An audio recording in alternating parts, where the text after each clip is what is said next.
Look, you guys,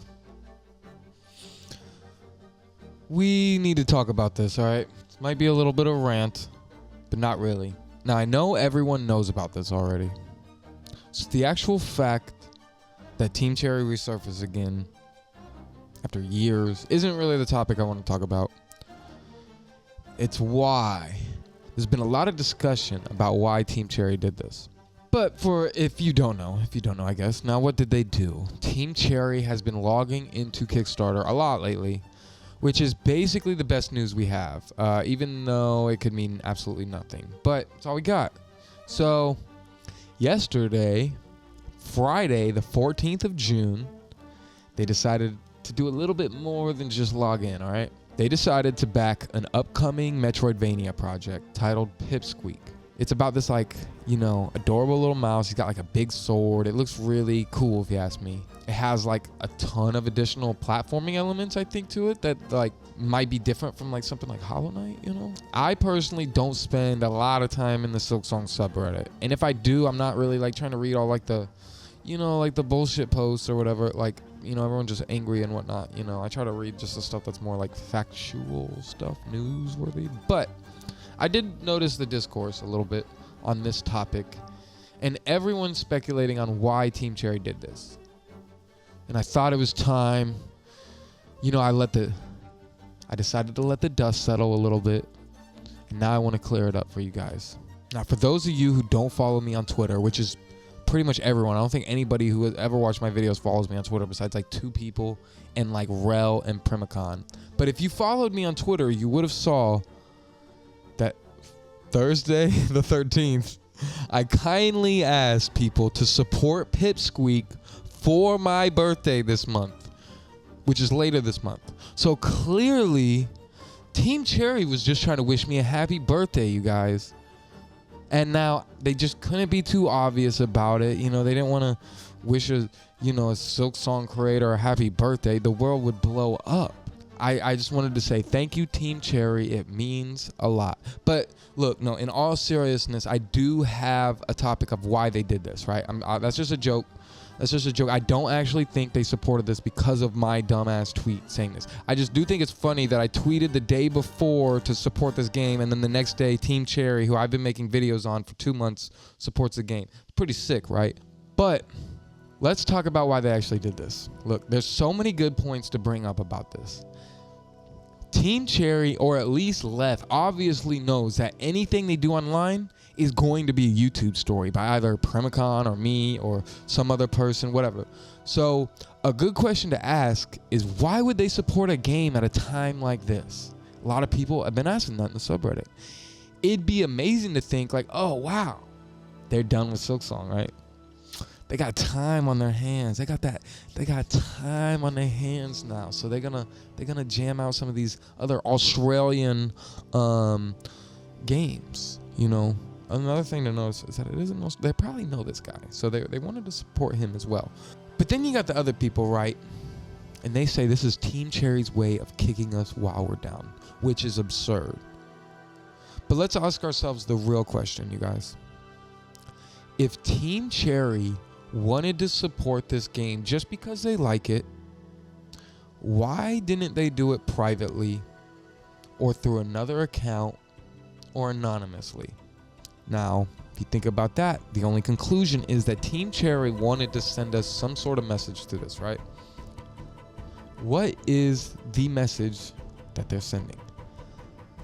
Lately, I've been noticing a new split in the Silksong fandom community, and it's already really divided, right? So we don't need more splits in this community at all, but it's gonna happen. It's natural. It's whatever. I'm not here to argue that per se, but there's one side, right, of people that are perfectly content with waiting and playing other games while they wait because there is so much amazing stuff out there.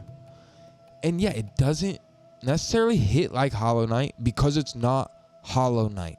They're not supposed to be Hollow Knight clones, and they don't want to be. And there's a couple games out there that are clearly clones, but those we don't pay any mind anyway. We know those games and we push them off to the side, so we're not worried about those. But we do have interest in some of these other games.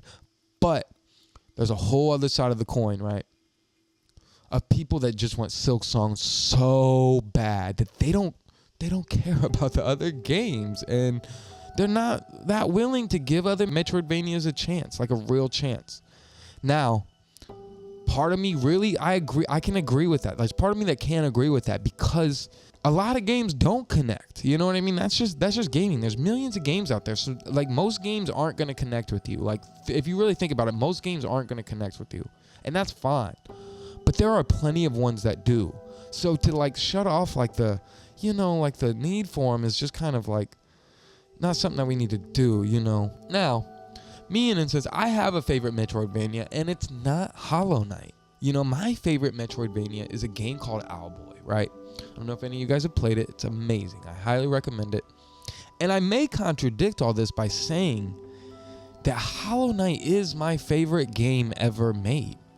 Now, I have a favorite Metroidvania that isn't Hollow Knight, and Hollow Knight is my favorite game ever made. Both those things can be true. I don't love Hollow Knight because it's a Metroidvania at all. Like, that really has nothing to do with the impact or anything that Hollow Knight did to me. Hollow Knight is so much more than a Metroidvania to me. I love it because of the slow burn of a game it was. The way it taught me patience and dedication. The way the game made me feel like I could never come close to beating some of these bosses or pantheons, and then immediately teaching me how to do it. It taught me so much about life that like there's like a whole nother video like with this that like there should be a whole nother video that I'd make. Like now when I say Owlboy is my favorite Metroidvania over Hollow Knight, it's because Owlboy is such a smaller game in scope, right? With a lot less to do, and yet it still had almost that same level of impact as Hollow Knight. Like it's still like if I think of Metroidvanias, both of them are popping up in my head simultaneously. Like there's not one over the other. Like both of them are definitive to me. I just think of Hollow Knight as so much more, like surprisingly, like, to where it kind of just like surpassed Metroidvania, to where it's like, I don't know. So I just don't like seeing everyone like shutting down like all these other Metroidvanias because it's not Hollow Knight. And I just really think it is important to keep your mind open, because something that does seem so different or way less than even could impact you the same as this monument of a game. It's all open to you. It's up. You have to form your own opinions on these games and try them out and give them a chance, and like so many people I think did with Hollow Knight. A lot of people I've talked to played Hollow Knight once and it didn't connect with them, and then they went back to it. Just remember that, guys. And now let's talk about Fireborn, right? He is one of the most popular speedrunners of Hollow Knight, and he's played the game more than anybody, right? Speedrunning is a pure dedication to the game, and you actually like really have to love the game to do that, I think. Like I don't think you would hate a game or anything but even he recently came out and said that he thinks Nine Souls might be his favorite Metroidvania. Now, with all that being said, none of this has an impact on Hollow Knight or Silksong or their legacies at all. Having something that is, like, oh, this is potentially even like, better of a Metroidvania than that. Like, that is a good thing for Hollow Knight, right? If you ask Team Cherry themselves, I don't think they want to be the only Metroidvania out there and eliminate all their other competition. They would much rather be the game that goes and inspires everybody else to like put more into their game, to make their games feel as big and as impactful as Hollow Knight. They are inspiring all these developers out there to do that, which is going to benefit us. And it already is lately, but it's going to continue to benefit us. And I just think that they'd much rather have that impact over being the definitive, the only Metroidvania people want to play. That's why they back this game. They want to send a message of, hey guys, go look at other games, right? Go try them out. Just like all these people backed Hollow Knight however long ago when that Kickstarter was active. Hollow Knight wasn't Hollow Knight at the time, but yet 2,000 people still decided to back it and support it and give it a chance, even though it was nothing. It wasn't Metroid at the time. It wasn't, you know what I mean? Like, it wasn't anything at the time. It was just an idea that got given a chance. And Team Cherry wants you to do that to other people as well. Team Cherry wants you to play other games, to give them a chance. Maybe even give them a second chance, because a lot of games do need second chances for them to fully connect with you. When one company or entity is dominating an industry forever, or genre, or whatever, you know, when one person is dominating, things become very stale. And then you just have one voice representing a genre, and that's not good. That's when the fans will turn hateful as well, which we're already kind of seeing. And we don't want to encourage any of that ever. But I don't know. I feel like I could personally talk about this forever. So I'm going to probably cut this off here soon. But the point is, Team Cherry wants you to play other games. Team Cherry wants you to give them a chance and back them, just like Hollow Knight needed that years ago. I promise you that. It took a lot of time after release for Hollow Knight to have the impact it did even. So it's like, even supporting these games isn't enough. It still needs years after that to have the impact. It still needs the YouTube community behind it, doing lore videos, doing news videos, doing you know, just whatever. We need to give these small games a chance to have the same trajectory as Hollow Knight did. The industry would be so stale if we only played the #1 games of their genre. Look at how Call of Duty has basically killed the inspiration for anybody to make a first-person shooter.